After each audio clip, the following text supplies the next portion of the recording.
Isang video ng lokal na pusa na nakisaya sa mga trip ng mga turista sa San Vicente, Palawan ang nagdala ng good vibes sa social media. Ayon kay Angelica Mariano, uploader ng video, nakasalubong nila ng kanyang nobyo ang naturang pusa sa dalampasigan. Aniya, sumama ito sa kanila matapos nilang bigyan ng pagkain.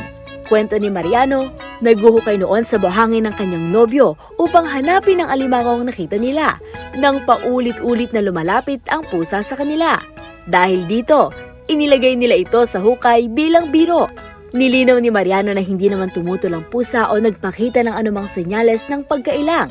At pagkatapos nitong mailabas mula sa buhangin, nanatili pa rin itong malambing sa kanila.